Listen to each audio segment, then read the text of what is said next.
ಕೆಲವೊಂದು ದೊಡ್ಡ ಸಿನಿಮಾಗಳನ್ನ ನೋಡಿದ್ಮೇಲೆ ಒಂದಷ್ಟು ದಿನ ಹೆಚ್ಚು ಸಿನಿಮಾಗಳು ಹಿಟ್ ಲಿಸ್ಟ್ ಸೇರದೇ ಇದ್ದರೆ ಓಹ್ ಅಲ್ಲಿಗೆ ಶುರುವಾಗುತ್ತೆ ಕನ್ನಡ ಸಿನಿಮಾ ಇಂಡಸ್ಟ್ರಿ ಡೌನ್ಫಾಲ್ ಅಂತ. ಜೊತೆಗೆ ಒಳ್ಳೆ ಸಿನಿಮಾಗಳು ಬಂದಾಗ ಜನಗಳು ಚಿತ್ರಮಂದಿರದ ಕಡೆ ಬರೋದಿಲ್ಲ ಅನ್ನೋ ಡಿಸಿಷನ್ಗೂ ಬಂದ್ಬಿಡ್ತಾರೆ. JP ತುಮಿನಾಡು ಅವರ ನಿರ್ದೇಶನದ ಸೂ ಫ್ರಮ್ ಸೋ ಸಿನಿಮಾ ಜುಲೈ 25ರಂದು ರಿಲೀಸ್ ಆಗಿ ಇಲ್ಲಿಯವರೆಗೆ ಅದ್ಭುತ ಪ್ರದರ್ಶನ ಕಾಣ್ತಾ ಇದೆ. ಜೊತೆಗೆ 100 ಕೋಟಿ ಗಳಿಸಿದ ಕನ್ನಡ ಸಿನಿಮಾಗಳ ಪಟ್ಟಿಗೆ ಈ ಸಿನಿಮಾ ಕೂಡ ಸೇರ್ಪಡೆ ಆಗ್ತಿದೆ.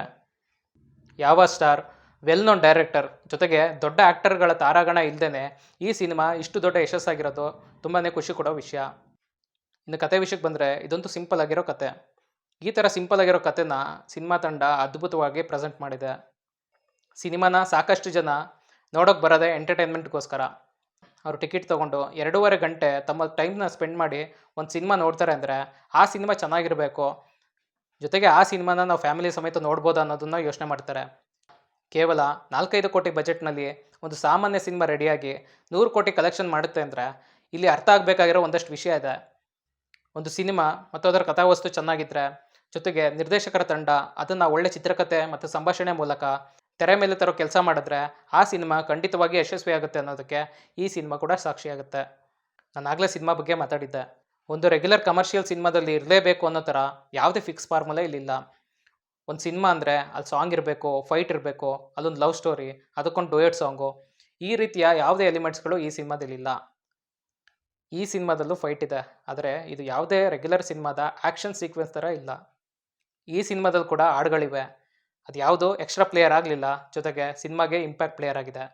ನನಗೆ ತುಂಬ ಇಂಪ್ರೆಸ್ ಮಾಡಿದ್ದು ಈ ಸಿನಿಮಾದ ಕಾಮಿಡಿ ಅಂದರೆ ಡಬಲ್ ಮೀನಿಂಗ್ ಡೈಲಾಗ್ಸ್ ಇರಬೇಕು, ಜೊತೆಗೆ ಲೆಂತಿ ಡೈಲಾಗ್ಸ್ ಇರಬೇಕು ಅನ್ನೋದೆಲ್ಲ ತಪ್ಪು. ಇನ್ಫ್ಯಾಕ್ಟ್ ಲೆಂತಿ ಡೈಲಾಗ್ಸ್ಗಳು ಆ ಸೀನಲ್ಲಿ ವರ್ಕ್ ಆಗದೇ ಇದ್ದರೆ ಆ ಸೀನ್ ಕಂಪ್ಲೀಟಾಗಿ ಲ್ಯಾಗ್ ಆಗೋ ಚಾನ್ಸಸ್ಗಳೇ ಜಾಸ್ತಿ. ಕೆಲವೊಬ್ಬರು ಹೇಳ್ಬೋದು, ಅದೇನು ಬಿಡಿ ಕರಾವಳಿ ಭಾಷೆ ಅಟ್ರಾಕ್ಟಿವ್ ಆಗಿರುತ್ತೆ, ಜೊತೆಗೆ ಆ ಭಾಷಾ ಶೈಲಿಯಲ್ಲಿ ಕಾಮಿಡಿ ಮಾಡಿದಾಗ ಆ ಕಾಮಿಡಿ ತುಂಬ ಚೆನ್ನಾಗಿ ವರ್ಕ್ ಆಗುತ್ತೆ ಅಂತ. ಇಲ್ಲ, ಆ ಕಾಮಿಡಿ ವರ್ಕ್ ಆಗಿದ್ದಕ್ಕೆ ಕಾರಣನೇ ಬೇರೆ. ಇದು ಪ್ಯೂರ್ ಕಾಮಿಡಿ, ಯಾವುದೇ ವಲ್ಗಾರಿಟಿ ಇಲ್ಲದೆ, ಜೊತೆಗೆ ಸಾಕಷ್ಟು ಒನ್ಲೈನರ್ಗಳು ಕಾನ್ವರ್ಜೇಷನ್ಗಳ ಮಧ್ಯದಲ್ಲಿ ಬರ್ತಾ ಇತ್ತು. ಅದು ಯಾವುದನ್ನು ಬೇಕಂತ ಹೇಳಿರೋ ರೀತಿಯಲ್ಲೇ ಇಲ್ಲದೆ ಸಖತ್ ನ್ಯಾಚುರಲ್ ಆಗಿ ಸಿನಿಮಾದಲ್ಲಿ ಬಂದಿತ್ತು. ಜೊತೆಗೆ ಈ ಥರದ ಸಿನಿಮಾಗಳು ಕನ್ನಡ ಇಂಡಸ್ಟ್ರಿಲಿ ಈಗಾಗಲೇ ಬಂದಿವೆ.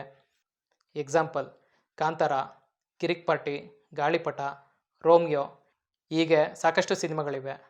ಕೂಲಿ, ವಾರ್ 2ದಂತಹ ದೊಡ್ಡ ಸಿನಿಮಾಗಳು ಬಂದ್ರೂ ಸೂ ಫ್ರಮ್ ಸೋ ಸಿನಿಮಾಗೆ ಯಾವುದೇ ಎಫೆಕ್ಟ್ ಆಗಿಲ್ಲ. ಜೊತೆಗೆ ಆ ಸಿನಿಮಾ ಅದರ ರೆಗ್ಯುಲರ್ ಸ್ಪೀಡ್ನಲ್ಲೇ ಓಡ್ತಾ ಇದೆ. ಒಳ್ಳೆ ಸಿನಿಮಾಗಳು ಬಂದಾಗ ಆ ಸಿನಿಮಾನ ಜನಗಳ ಕೈ ಹಿಡಿದ್ರೆ ಆ ಸಿನಿಮಾ ಸೋಲಲ್ಲ ಅನ್ನೋದಕ್ಕೆ ಈ ಸಿನಿಮಾ ಕೂಡ ಒಂದು ಬೆಸ್ಟ್ ಎಕ್ಸಾಂಪಲ್ ಆಗಿರುತ್ತೆ. ನಿಮಗೆಲ್ಲ ನೆನಪಿದ್ರೆ 2015 ಜುಲೈನಲ್ಲಿ ರಂಗಿತರಂಗ ಸಿನಿಮಾ ರಿಲೀಸ್ ಆಗುತ್ತೆ. ಆ ಸಿನಿಮಾ ರಿಲೀಸ್ ಆಗಿ 1 ವಾರಕ್ಕೆ ಬಾಹುಬಲಿ ಅಂತ ದೊಡ್ಡ ಸಿನಿಮಾ ರಿಲೀಸ್ ಆಗುತ್ತೆ. ಅಷ್ಟು ದೊಡ್ಡ ಸಿನಿಮಾ ಬಂದ್ರೂ ರಂಗಿತರಂಗ ಸಿನಿಮಾಗೆ ಬ್ರೇಕ್ ಹಾಕೋದಕ್ಕಾಗಲಿಲ್ಲ. ಜೊತೆಗೆ ಆ ಸಿನಿಮಾ ಎಷ್ಟು ದೊಡ್ಡ ಮಟ್ಟಕ್ಕೆ ಹಿಟ್ಟಾಯಿತು ಅನ್ನೋದು ನಮಗೆಲ್ಲ ಗೊತ್ತೇ ಇದೆ. ಸಿನಿಮಾ 100 ಕೋಟಿ ಕಲೆಕ್ಷನ್ ಜೊತೆಗೆ ಇನ್ನೂ ಅದ್ಭುತ ಪ್ರದರ್ಶನ ಕಾಣ್ತಾ ಇದೆ. ಇದೇ ರೀತಿ ಹೊಸ ತಂಡಗಳು, ಹೊಸ ಪ್ರಯತ್ನಗಳು, ಜೊತೆಗೆ ಇನ್ನಷ್ಟು ಒಳ್ಳೆ ಸಿನಿಮಾಗಳು ಬರಲಿ ಅಂತ ಕೇಳ್ಕೊಳ್ಳೋಣ. ಕೇವಲ ದೊಡ್ಡ ಸಿನಿಮಾಗಳಲ್ಲದೆ ಈ ರೀತಿಯ ಸಣ್ಣ ಪ್ರಮಾಣದ ಸಿನಿಮಾಗಳು ದೊಡ್ಡ ಮಟ್ಟಕ್ಕೆ ಯಶಸ್ವಿಯಾದಾಗ ಸಿನಿಮಾ ಇಂಡಸ್ಟ್ರಿ ಬೆಳವಣಿಗೆಗೆ ಈ ಸಿನಿಮಾಗಳು ಕೂಡ ಕಾರಣವಾಗ್ತವೆ. ಈ ವಿಡಿಯೋ ಇಷ್ಟ ಆಗಿದ್ದರೆ ದಯವಿಟ್ಟು ನಮ್ಮ ಚಾನಲ್ನ ಸಬ್ಸ್ಕ್ರೈಬ್ ಮಾಡಿ. ಮತ್ತೆ ಇನ್ನೊಂದು ವಿಡಿಯೋದಲ್ಲಿ ಸಿಗೋಣ. Thank you.